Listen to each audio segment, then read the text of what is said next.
Uryu es un joven huérfano que ha dejado de creer en Dios. En su mente, la idea de una divinidad que lo separó para siempre de su madre, enviándola de vacaciones al cielo, no es más que una ironía cruel. Sin hogar y sin esperanza, acepta a regañadientes una propuesta insólita. Será patrocinado por el dueño de un santuario para continuar sus estudios. Todo comienza cuando Uryu llega al templo para instalarse en su nuevo hogar. Al parecer no hay nadie para recibirlo, así que decide echar un vistazo por su cuenta. En ese momento escucha ruidos desde una de las habitaciones, voces de chicas cambiándose. Intenta alejarse con discreción para evitar una escena comprometedora, pero la puerta se abre justo cuando pasa por ahí, y Uryu, completamente inmóvil, queda cara a cara con lo que podría describirse como un paisaje para adolescentes, los imponentes atributos de las hermanas. La puerta se cierra de golpe, pero es tarde. Las tres jóvenes sacerdotisas aparecen enfurecidas, convencidas de que él las estaba espiando. Uryu intenta explicar la situación, les cuenta que se supone que debe mudarse ahí, pero ellas, visiblemente molestas, rechazan rotundamente la idea de compartir casa con un supuesto mirón. Uryu decide pedir la intervención del sacerdote y responsable del santuario, pero lamentablemente el anciano no está de regreso sino hasta el día siguiente. Poco a poco las chicas se presentan. La primera es Asahi, la hermana menor, que debajo de su inocente fachada esconde un deseo secreto por perder la vida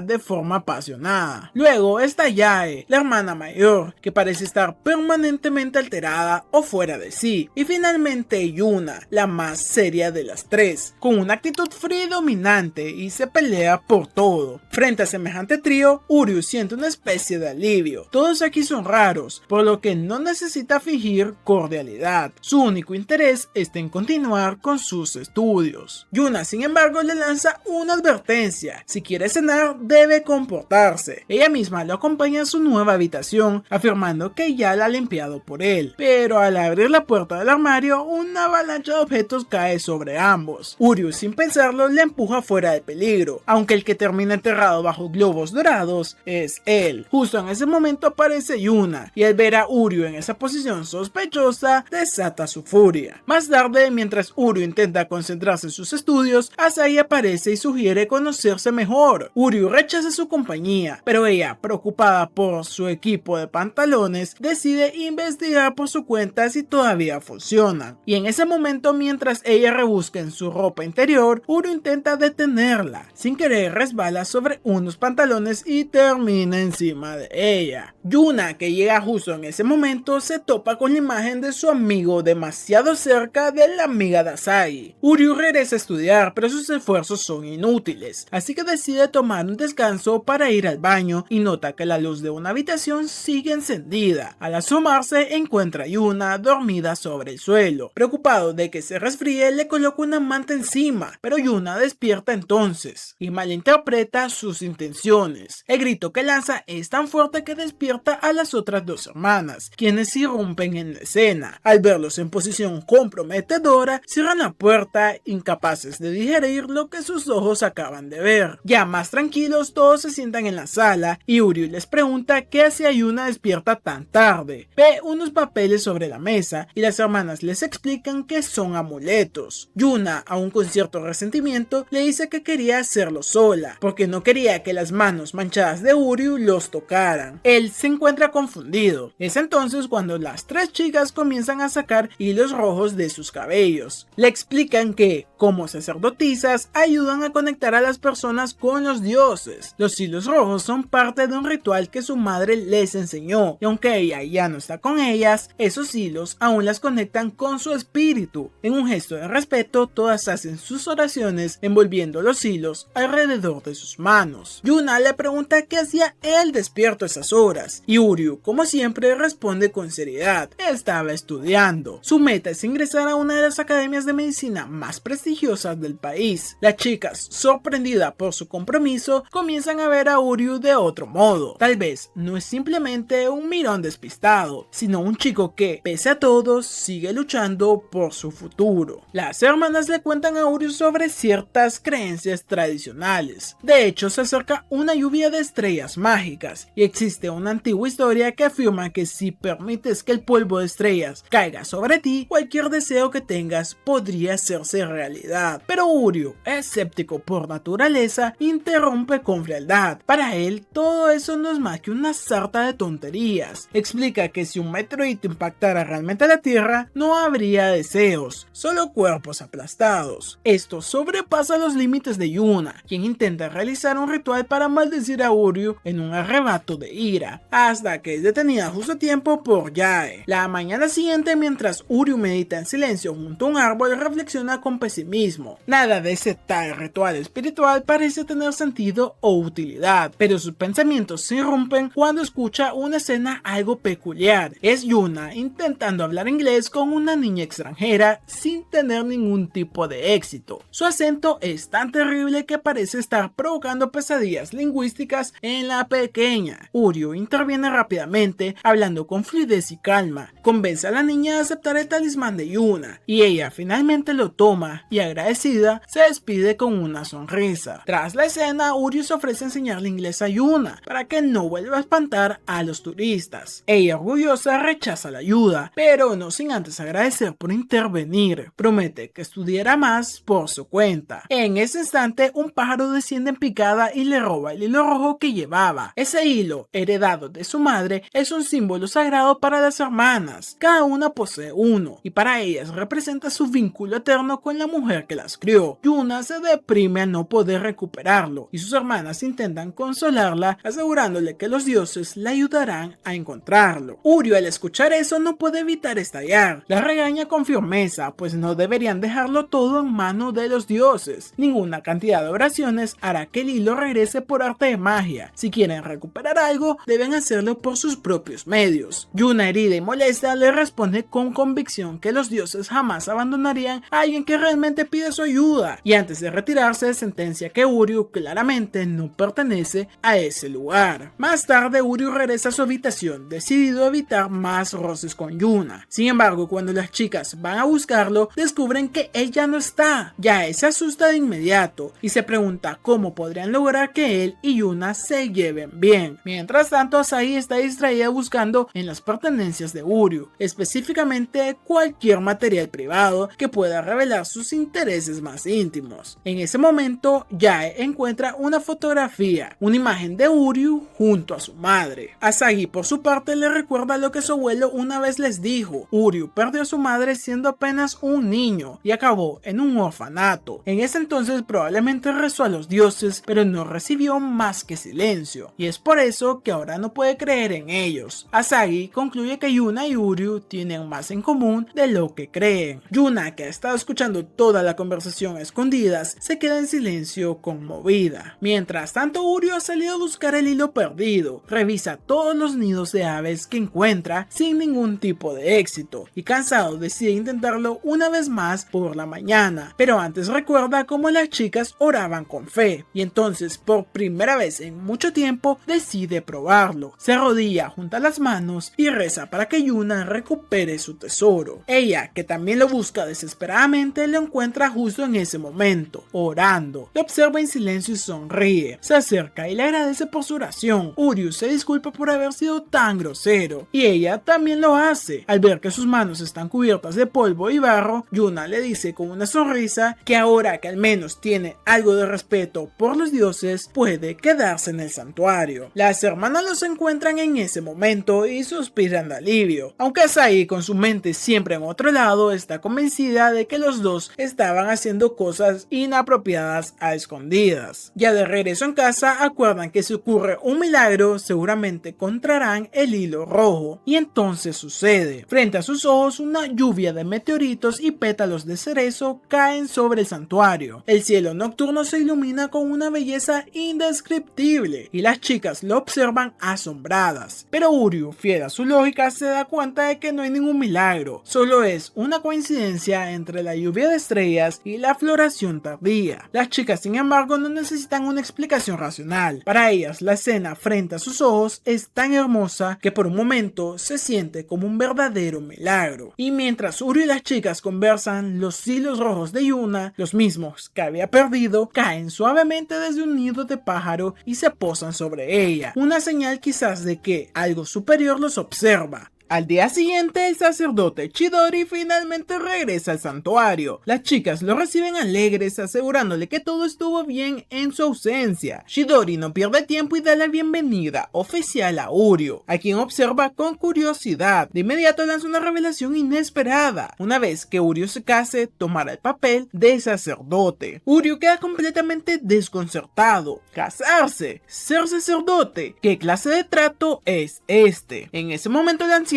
sin inmutarse, le explica que podrá casarse y, según sus palabras, estar con una de sus nietas. Uryu, horrorizado, se opone de inmediato. Nunca fue esa su intención. Él solo buscaba un techo donde vivir mientras estudiaba. Pero el viejo Chidori no cede fácilmente y le asegura que ser sacerdote no es incompatible con su sueño, que puede tener perfectamente dos trabajos. Incluso cuando las chicas protestan con fuerza, el anciano se limita a ignorarlas. Uryu, firme, insiste en que no aceptará ese destino. Entonces Chidori juega su carta más poderosa. Revela que planea transferir a Uryu a una escuela que aumentará significativamente sus posibilidades de ingresar a la universidad de medicina que desea. Esa noticia, obviamente, lo cambia todo. Uryu, derrotado por la realidad de sus ambiciones, se arrodilla frente al sacerdote, suplicando perdón por el atrevimiento, y con expresión solemne le pregunta cuántos nietos desea tener. Chidori ríe satisfecho mientras se aleja, dejando al joven con el peso de una propuesta imposible de ignorar. Sin embargo, no todos están contentos con este nuevo arreglo. Esa misma noche, las chicas organizan una reunión de emergencia liderada por Yuna. En su opinión, Chidori ha perdido el juicio. Casarse con Uryu sería, en una palabra, ridículo. Las otras hermanas están de acuerdo, así que la líder sin rodeos sugiere que la solución es simple: deben echarlo de la casa. Y así empieza la operación expulsión de Uryu. Primero le asignan tareas domésticas. Si quiere quedarse, tendrá que dejar de ser un aprovechado. Su primera misión es cocinar. Yuna le muestra una nevera prácticamente vacía, esperando que fracase estrepitosamente. Pero para su sorpresa, Uryu saca un plato digno de un manjar de los mismísimos dioses. Las chicas, desconcertadas pero hambrientas, devoran el manjar. A pesar de lo impecable que fue su trabajo, Yuna insiste que eso no lo libera de su deuda. Segundo desafío, el lavado de ropa. Bajo el sol ardiente, Uryu se dedica a la colada. Las chicas, especialmente Yae, sienten cierta aprensión por dejar sus prendas personales a su alcance, pero Uryu no muestra ningún tipo de interés. Para él, la ropa es simplemente ropa, así que con precisión y eficiencia dobla todo en pilas perfectamente ordenadas, y aún así, Yuna no se rinde, así que saca su arma final: limpiar la habitación de Yae, un auténtico campo de batalla. El hedor a pintura podrida invade el espacio. Resulta que Yae estudia arte y sus materiales han sido abandonados durante semanas. Uryu lucha por mantener el control de su estómago, pero no se rinde y finalmente entra a una habitación reluciente e irreconocible. Yae, conmovida, considera que después de todo lo que ha soportado, Uryu merece quedarse. Asagi, por su parte, sugiere que podrían necesitar una criada. Ante ese comentario, Uryu decide que ya fue suficiente. Agradece la hospitalidad, pero explica que si tiene que realizar todas esas tareas todos los días, jamás podrá estudiar como lo necesita, y su sueño de ser médico es la prioridad, así que, sin más, hace las maletas y se marcha. Las chicas lo observan partir con sentimientos encontrados. Aunque Yuna afirma que su plan fue un éxito, Yae y Asagi no pueden ocultar la tristeza en sus rostros. Tiempo después, Uryu va en un tren rumbo a su nuevo destino, estudiando con bastante intensidad, pero no está tan solo como cree. Las hermanas lo siguen en secreto, espiando cada uno de sus movimientos. Se burlan de Yuna, acusándola de tener corazón, aunque ella lo niegue. Mientras lo observan, se preguntan cuál es la razón detrás del profundo deseo de Uryu por ser médico y sospechan que todo se remonta a su madre. La persecución continúa hasta que Uryu llega a una zona alejada donde el sendero desemboca en una casa algo siniestra. La plagada de cuervos y rodeada de un aire inquietante. Yuna, preocupada, cree que quizás Uryu planea vivir en un lugar tan espantoso porque ella lo obligó a marcharse. Uryu aparece detrás de ella y les pega un increíble susto. Los niños que viven en esa zona también aparecen y, como si fuera costumbre, intentan identificar los planetas en los pechos de las hermanas, provocando confusión y bochorno. Y justo cuando Uryu le pregunta qué demonios están haciendo ahí, una figura aparece en la puerta. Es el dueño de la casa, o mejor dicho, la dueña, la doctora Mahiru, una mujer con energía maternal que dirige el orfanato conocido como Miracle Garden. Con tono juguetón pero firme, Mahiru agradece a las chicas por acoger a ese bueno para nada, y entre risas señala que son demasiado lindas para ser sus futuras esposas. Y aunque se burla de él, también menciona que Uryu tiene ciertas cualidades rescatables, hasta que se dispone a revelar algo incómodo sobre sus hábitos nocturnos. Uryu, en pánico, la detiene justo a tiempo, evitando que diga más de la cuenta. Aprovechando la interrupción, declara con firmeza que no piensa volver al santuario ni casarse con ninguna de ellas. Sin embargo, Mahiru lo interrumpe y con una sonrisa siniestra le tapa la boca para recordarle, entre susurros, todas las influencias que utilizó para conseguirle un hogar de acogida. Justo entonces los niños del orfanato corren hacia Uryu, mostrando emocionados las grullas de papel que han hecho, y en medio de ellos una niña llamada Shirai aparece. Uryu, sorprendido, se pregunta que qué hace ahí, y ella le responde que solo está de visita. Las chicas también se preguntan quién es, así que Uryu explica que se trata de una amiga de la infancia que solía vivir en ese lugar. Mientras observan su actitud masculina, Asahi insinúa que probablemente Uryu tuvo algo que ver en su forma de vestir, pero Yuna le pide que se lo deje pasar. Poco después, uno de los niños muestra su grulla de papel explicando que es para su mamá. Entonces Mahiru interviene y declara que Miracle Garden también acoge a padres y madres con enfermedades que les impiden cuidar bien de sus hijos. Las grullas, explica, son una forma simbólica de enviar esperanza y buenos deseos a sus seres queridos. Aunque las chicas se conmueven con la historia y piensan que es una bella tradición, Uryu no puede evitar expresar su escepticismo. Según él, hacer una grulla es una pérdida de tiempo. Yuna, indignada, lo llama guafiesta y anima a los niños a ignorar su actitud negativa. Poco después, las chicas intentan ayudar a los niños con las grullas, pero no resulta como esperaban. La de Yae parece más bien una bola de papel. Yuna va a paso de tortuga y Asahi es tan torpe que apenas puede sostener las tijeras. Ante semejante desastre, los niños rodean a Uryu y le ruegan que los ayude. Él, a regañadientes, accede, y en poco tiempo Uryu hace lo que mejor sabe hacer. Se concentra, se esfuerza y termina ayudando a crear 1000 grullas de papel. Uryu, sin embargo, lamenta internamente haber perdido tanto tiempo en medio de ruido infantil, hasta que escucha a uno de los niños preguntarse si esas grullas realmente ayudarán a su madre. Esa sencilla frase detona un recuerdo en él, así que toma una grulla de papel, se arrodilla frente al niño y con total sinceridad le dice que los doctores, al ver ese amuleto, harán todo lo posible por ayudar a su mamá. El niño sonríe con nuevas esperanzas. Mahiru, testigo de la escena, decide contarles a las chicas el porqué de la habilidad de Uryu con las grullas. Durante la enfermedad de su madre, él pasó día y noche enteras haciendo miles de ellas con esperanza de que sanara. Por eso entiende tan bien a los niños y por eso les habla con tanta empatía. Shirai también interviene, asegurando que Uryu siempre estuvo ahí para ellas, especialmente cuando se sentían tristes o inseguras. Y en ese momento, Mahiru reúne a las chicas y les dice con firmeza que deben cuidar bien de Uryu, pues es un joven que ha pasado por mucho y merece ser protegido. Horas más tarde, mientras los niños juegan afuera con las hermanas, Mahiru se acerca a Uryu para felicitarlo. Se burla con afecto, insinuando que ha conquistado a 3 chicas del santuario. Uryu, sin ánimos de bromas, le responde que todo lo que hicieron fue obligarlo a hacer tareas del hogar, impidiéndole estudiar. Así que Mahiru simplemente se ríe y le recuerda que siempre ha sido bueno con las manos, pero que su boca, en cambio, ha sido siempre su punto débil. Sin embargo, le asegura que esas chicas se preocupan sinceramente por él, que si no fuera así, jamás habrían seguido sus pasos hacia el orfanato. Luego, le recuerda cómo, cuando era un niño, quería ayudar con todas las tareas del hogar, siempre ofreciendo su ayuda para cuidar a los niños o limpiar. Mahiru le desea suerte y se despide. De vuelta con las chicas, Uryu intenta guardar su orgullo, pero ellas lo molestan insinuando en que tiene un amor platónico con ella. Avergonzado, les ordena que se callen y aclara que le salvó la vida y por eso le debe tanto. Así que finalmente Uryu se disculpa por haber sido tan egoísta y haberse ido sin decir nada. Ahora está dispuesto a asumir cualquier tarea del lugar que le pidan, pero Yuna se niega. Le dice que si él hace todo, ellas se volverán perezosas. Por eso, desde ahora todos compartirán las responsabilidades, porque ya no son simplemente extraños bajo un mismo techo, sino que ahora son una familia. Uryu acepta con gusto. Sin embargo, cuando se ponen manos a la obra, queda claro que las chicas aún tienen mucho que aprender sobre las tareas del hogar. El caos vuelve a reinar en el santuario. En menos de un día, la habitación de Yae ha regresado a su estado natural. Un desastre total. Asagi, por su parte, aún no comprende del todo cómo se usa una lima, y la habilidad culinaria de Yuna es tan lenta que incluso la pintura secándose la supera. Ante semejante panorama, Uryu pierde la esperanza en que estas tres hermanas puedan desenvolverse por sí solas. Justo en ese momento, el sacerdote Chidori reaparece. Al ver a Uryu asumiendo las responsabilidades del hogar, comenta con satisfacción que por fin está actuando como el verdadero sucesor del santuario. Sin embargo, Uryu no comparte ese entusiasmo. Aunque ha aceptado ayudar en las tareas, aún tiene la intención de encontrar la manera de evitar la parte del trato que incluye el matrimonio. Pero Chidori no da tregua y poco después propone formalizar el vínculo entre Uryu y sus nietas a través de entrevistas matrimoniales con cada una de ellas. Según él, esto servirá para fortalecer sus lazos. Unos días más tarde, el anciano llega con gran entusiasmo a recoger a Uryu para su primera entrevista. Uryu piensa que, al igual que él, las chicas también estarán desinteresadas, pero esa idea se desvanece en cuanto ve a Asagi, actuando sorprendentemente entusiasmada. Chidori declara que la entrevista ha comenzado, y Asagi, con una sonrisa encantadora, informa que pasarán el día juntos. Luego, el sacerdote se retira, dejando a ambos a solas. La chica sugiere que aprovechen el tiempo mientras dure la diversión, y se acerca con picardía. Para espanto de Uryu, comienza a quitarse la túnica. Él se cubre los ojos de inmediato, pero no puede evitar ver que su cuerpo es tan plano como una tabla. Sin embargo, esa tabla tiene mucho que decir y quiere salir a correr. Más tarde, los dos están trotando juntos. Para Asagi, correr es como respirar. Uryu, poco impresionado por su actitud despreocupada, duda de su capacidad, pero esa duda le pasa factura cuando, 5 horas después, apenas si puede mantenerse en pie. Vuelve a casa extenuado solo para encontrarse con la puerta del baño entreabierta, y del otro lado, el torso desnudo de Asagi, quien bromea que prefiere el aire fresco. Uryu, escandalizado, la llama enferma y huye. Al día siguiente, Uryu se queja de haberse quedado dormido, culpando a Asagi por su agotamiento, pero antes de que pueda protestar más, ella aparece de repente en su cama. Dice que le gustaría continuar la entrevista y que le gustaría arrastrarla a una maratón matutina. Su objetivo es conseguir un nuevo par de zapatillas para correr. Uryu la acusa de estar usándolo como excusa,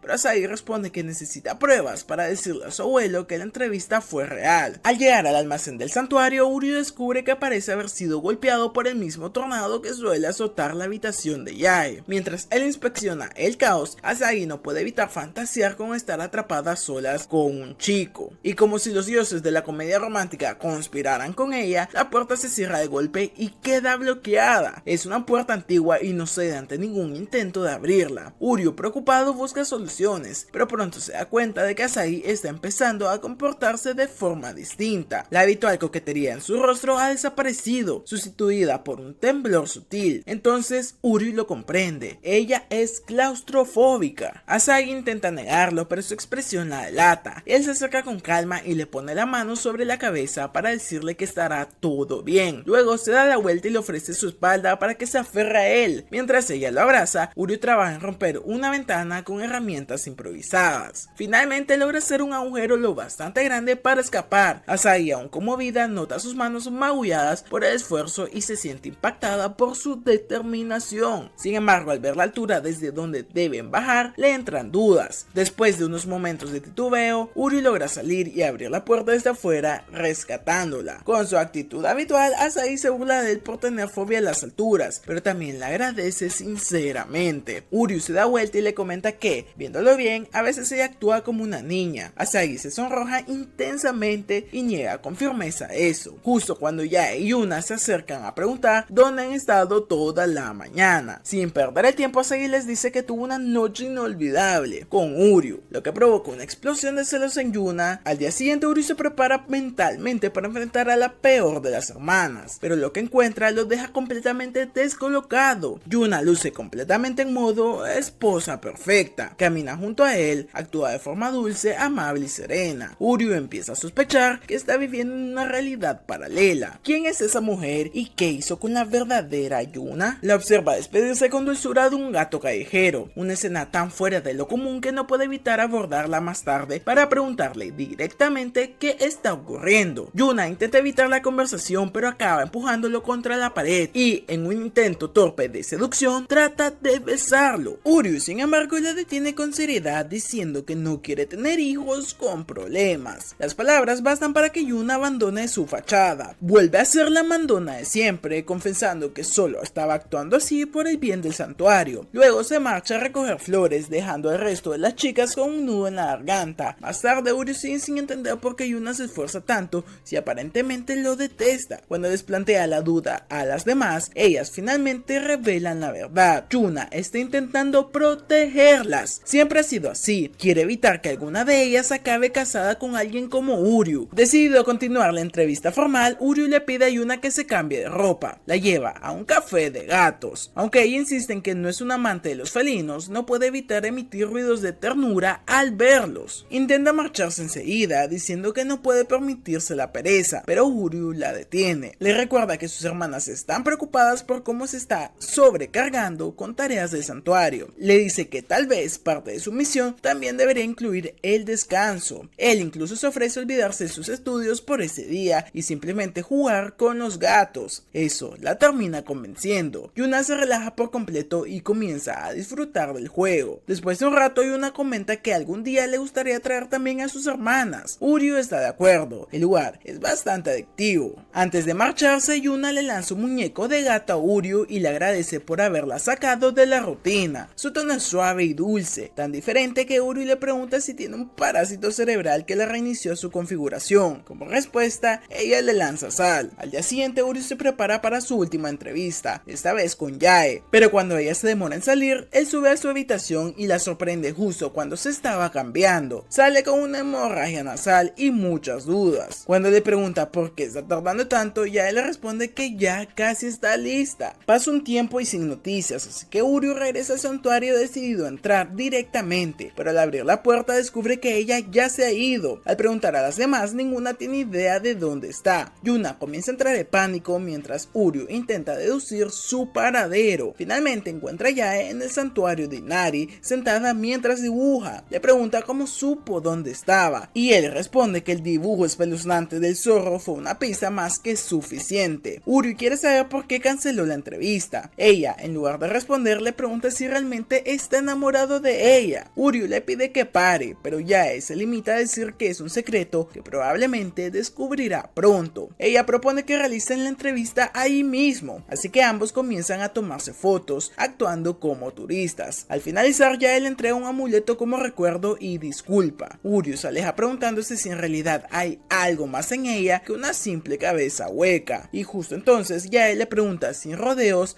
a quién piensa elegir para casarse. Ella menciona algunas cualidades buenas de Yuna y Asagi, pero en su caso asegura que tiene algo mucho más suave y esponjoso. Uryu se pone tan nervioso que pierde el equilibrio y cae por unas escaleras. Mientras cae hacia atrás, comienza a ver imágenes fugaces de su vida. Recuerdos que no reconoce lo llenan de confusión, porque en uno de ellos se ve casado con las 3 hermanas. Cuando despierta se da cuenta de que todo fue un sueño. Aún confundido, se dirige a la habitación de Yae para preguntarle qué pasó realmente durante su entrevista, pero no obtiene ninguna respuesta clara. Entonces aparece Yuna, furiosa, para regañarlo por molestar a la chica. Como castigo, lo manda a recoger unos pasteles de té para un invitado importante. Ya en la tienda, Uryu escucha a unas ancianas hablar sobre el próximo festival de Amagami. Mencionan que no han ido al santuario en mucho tiempo. Cuando Uryu regresa a la casa, se encuentra con una escena tensa. Un nuevo huésped de cabello blanco y aire arrogante está discutiendo con Chidori. El anciano presenta al visitante como Moemon, el patrocinador principal del santuario. Sin rodeos, Moemon anuncia que debido a la baja asistencia y la falta del impacto del lugar, están considerando suspender por completo el apoyo financiero. Aunque ofrece dejarles la casa, menciona con condescendencia que, cuando la madre de las chicas aún estaba con vida, logró reunir a más de 1000 personas en el festival, pero desde su fallecimiento apenas alcanzan un 30% de eso. De pronto su rostro se arruga grotescamente mientras se burla sin respeto del esfuerzo que su madre hizo